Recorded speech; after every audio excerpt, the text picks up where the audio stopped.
Dear Love, ako si Ken, 27 years old.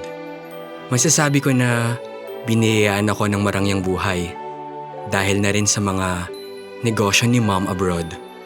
Pero gaya nga ng sabi nila, hindi lahat nagiging perpekto. Maayos man ang buhay ko, kumpleto ng mga material na bagay, hinihingi ko man o hindi ko hinihingi, pero alam ko sa sarili kong hindi ako buo.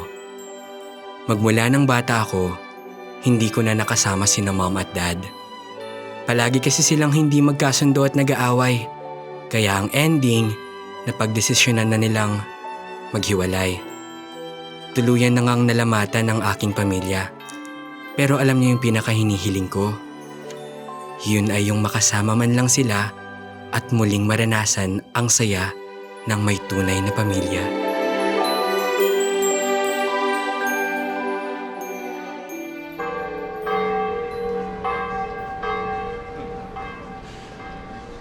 O Ken, ano naman ang pinag-pray ng alaga ko?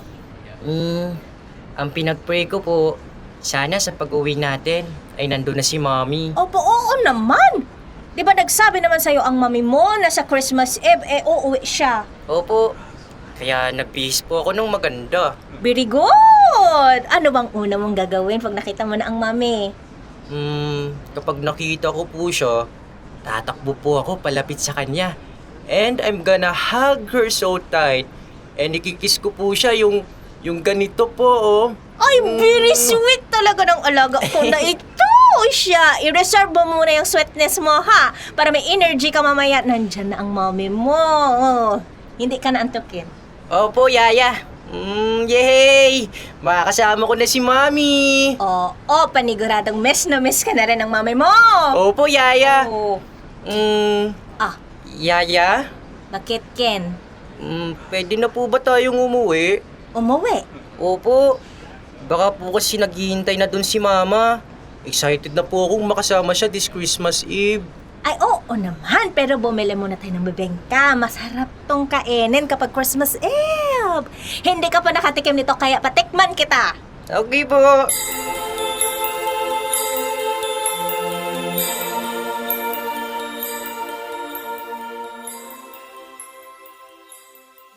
Yaya, Oh, Ken, bakit? wala pa po ba si Mommy? Naku, hindi ko rin alam, Ken. Pero hayaan mo, darating din yun. Nag-promise naman siya sa'yo, hindi ba? Opo. Kaya hintayin natin.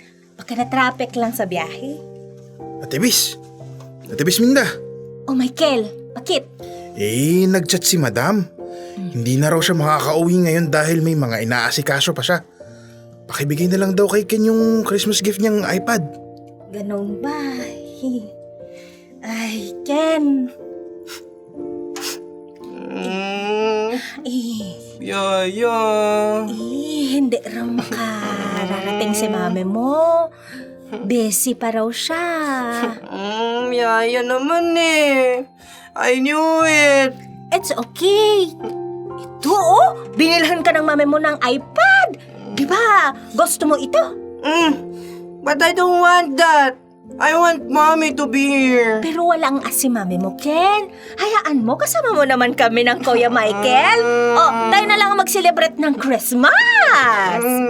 No! Ay, Ken! Ay, naku, magpapasko tuloy na malungkot ang alaga ko. Pasensya na Ate Bis. Wala Hindi naman natin mapipilit si Madam na umuwi. Ako nang bahala. Aamuin ko na lang ang alaga ko. Tuwing Pasko ay hindi ko nakakasama si Mommy. Palagi kasi siyang busy at may ginagawa. Nakakalungkot man. Pero ano bang magagawa ko?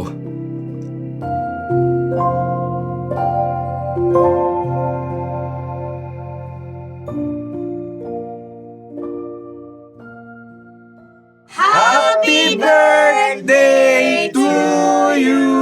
Happy birthday, Kenny! Happy birthday! Happy birthday sa alaga ko! O mag-wish ka na, dali. Ayan! Happy birthday ulit, Ken! Parang kailan lang pagkaliit-liit mo pa ngayon di shady ka na. Oh, itong regalo ko sa'yo. Thank you po, Yaya. Welcome. O siya, buksan mo. Damit po. Oo, pasensya ka na, Ken. Yan lang kasi ang kinaya ng pira ko. Pero hayaan mo, sa susunod, mas gagandahan ko pa ang regalo. Ayos lang po, Yaya. Thank you po ulit sa regalo. O Ken, ito naman ang regalo ko sa'yo. Siyempre, hindi ko pwedeng kalimutan ang paborito ko. Thank you rin po, Kuya Michael. Salamat po sa mga binigay nyo. Yaya? Ken, bakit? May kailangan ka ba? Yaya, si Mami po. Dumating na po ba siya? Nako, hindi ko rin alam. Hindi naman sumusagot sa mga tawag ko ang mami mo. Baka busy. Ganun po ba? Hayaan mo na. Kapag nag-reply na siya sa mga text at tawag ko, di babalitaan kita agad. Sa ngayon kasi, mga pagbati lang mula sa ilang kakilala at kaibigan ang nakikita ko. Oh, eto na pala. Oh, tumatawag na si mami mo. Hello po, ma'am. Opo, nandito po si Ken. Kakausapin niyo po. Opo. Oh, ito na, Ken. Hello, Ken? Ma'am? Nasaan na po kayo? Nandito na po yung mga bisita at kaibigan ko. About that, pasensya na, Ken, ha? Hindi na ako makakapunta, anak. May biglaang flight kasi ako pa Singapore mamaya. Kaya hindi na ako makakadaan dyan. Ma? Hindi po ba pwedeng iparisked na lang yung flight ninyo? Marami pa naman pong oras. Naku, Ken, hindi pwede. May client kasi ako at mahalaga ang pag-uusapan namin. Pero, sige, hayaan mo. Babawi na lang ako sa susunod, anak, ha? Ganyan din po yung sinabi nyo sa akin noon, ma'am. Hindi rin naman po natuloy. Anong gagawin ko? Hatiin ang sarili ko. Napaka-busy lang talaga lately. Isa pa, nandiyan naman si Yaya mo, hindi ba? Siya nga pala, nagpabili ako kay Kuya Michael ng bagong laptop at Xbox mo. Yung bagong model. Yun na lang yung pa-birthday ko sa'yo, ha?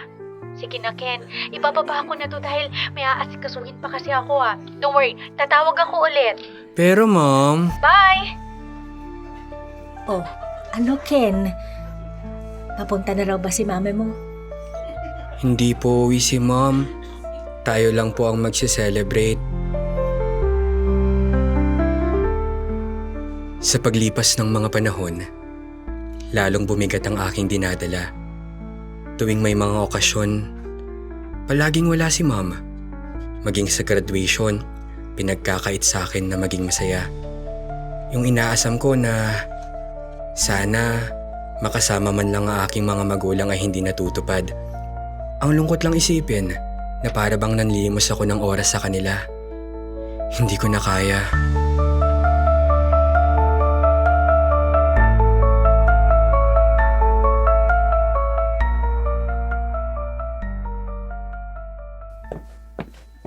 Ken, sandali lang! Oh, anong nangyari? Hindi naman kasi maka-attend si ma'am sa graduation ng anak niya. Ken, mag-usap tayo! Ayoko muna makipag-usap, Yaya. Ken, buksan mo naman tong pinto! Mag-usap tayo, ah! Gusto ko po muna mapag-isa. Iwan niyo po muna ako. Ano ba naman? O sige, huwag mong kakalimutan, nandito lang si Yaya, ha? Tawagin mo na lang ako kapag ready ka na.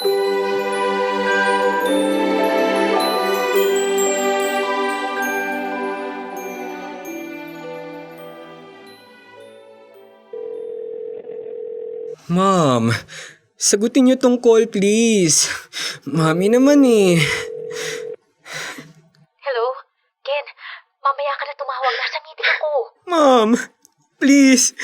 Ngayon lang po. Ano ba yun, Ken? Hindi ba yun makakapaghintay at kailangan pa ngayon talaga? Bakit hindi po kasi kayo umattend sa graduation? Bakit si Yaya na naman ang kasama ko? Siya na ngayong kasama ko nung graduate ako nung elementary hanggang ngayon, si Yaya pa rin. Palagi na lang si Yaya. Puro na lang si Yaya. Bakit kayo hindi? Ken, alam mo namang nasa meeting ako, diba? Hindi mo ba yun naiintindihan? Importante to sa negosyo natin. Puro na lang kayo negosyo, Mami. Bakit ba hindi niyo ako mabigyan ng oras? Bakit palagi na lang trabaho ang iniisip ninyo? Kailangan kita, Mami. Kailangan ko po ng magulang. Ken, kung hindi ako magtatrabaho, hindi kita mabibigyan ng magandang buhay. Bakit? Sa tingin mo ba, mabibigyan kita ng mga luho mo kung nasa bahay lang ako? Mami, hindi ko kailangan ng mga luho. Hindi ko po kailangan ng magandang kwarto. At hindi ko rin po kailangan ng magarang mga sasakyan. Kailangan ko po kayo. Alam mo, Ken, hindi mo ko naiintindihan. Saka na lang kita tatawagan. Sige na, ibababa ko na tungkol. Mom, no. Please. Bye. Mami. Ayoko na! Ken! Ken! Ken, anong nangyari na dyan? Michael! Bakit yung sauce? Ken! Oh, tahan na. Oh, nandito naman si Yaya. Hindi ka naman iiwan ni Yaya. Pero bakit ganun, Yaya? Hindi ba ako mahal ni Mami? Wala bang nagmamahal sa akin? Bakit palagi na lang ako nanlilimos ng oras sa kanya? Iniwan na nga ako ni Daddy, pati ba naman si Mami gagaya rin? Simple lang naman po yung hiling ko. Ang makasama si Mami kahit minsan lang, pero bakit hindi ako mapagbigyan? Bakit parang ang hirap pakinggan? Ken, makinig ka ha. Hindi lahat ng gusto natin mapagbibigyan. Isa pa, marami namang nagmamahal sa'yo. Katulad ko, si Kuya Michael mo. Hindi mo ba nakikita ang mahalaga ka sa amin? Oh, di ba simula na magtrabaho ako dito, bebe ka pa noon. Tinuring kitang parang anak ko talaga. Oh, saksi ako sa lahat ng pinagdaanan mo, kaya huwag mong isipin na walang nagmamahal sa iyo, Ken. Dahil hindi yun ang totoo, ha? Tama na, huwag ka na mag-cry. Nandito si Yaya, ha? Pero, Yaya...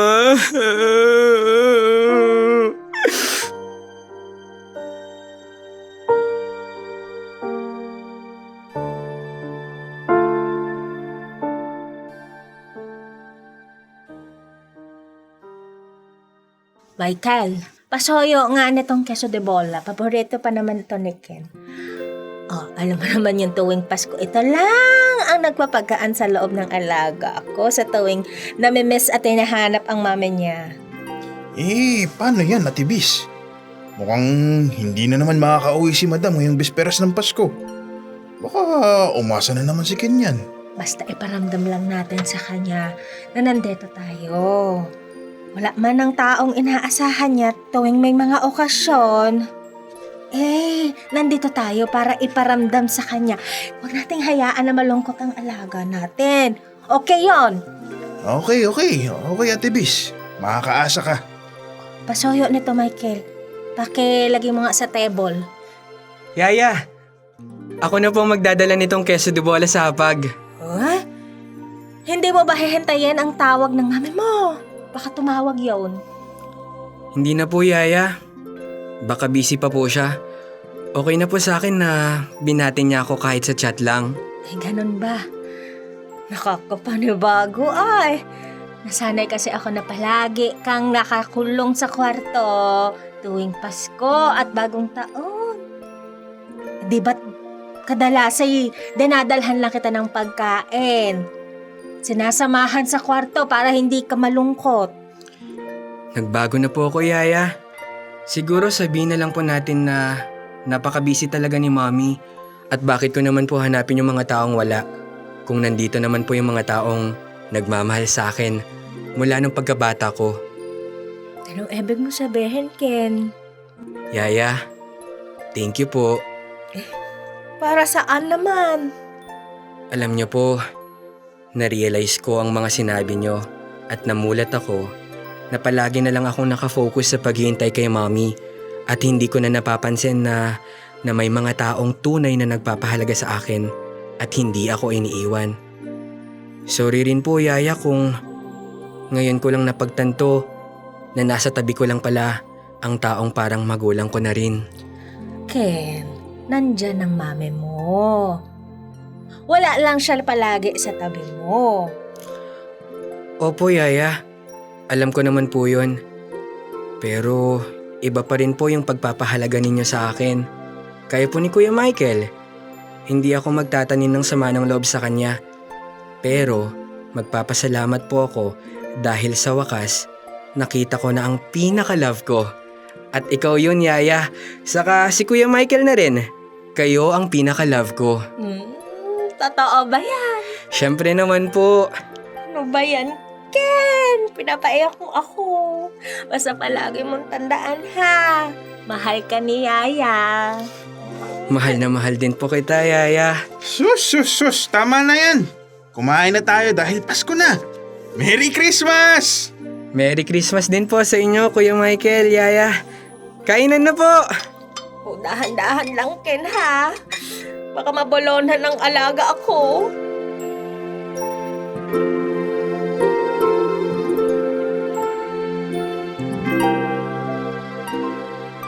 Dear love, minsan, sa sobrang pangungulila natin sa isang tao, hindi na natin namamalayan na may mga taong tunay na nandyan at tayo ay tunay na pinapahalagahan. Sa ngayon, tanggap ko na. Hindi na rin ako maghahangad ng higit pa ron. Hindi man maibigay ng aking ina ang pagmamahal at atensyon na inaasahan ko, biniyayaan naman ako ng isang yaya na kayang punan ang pangungulila ko. At yun nga ang pinagpapasalamat ko.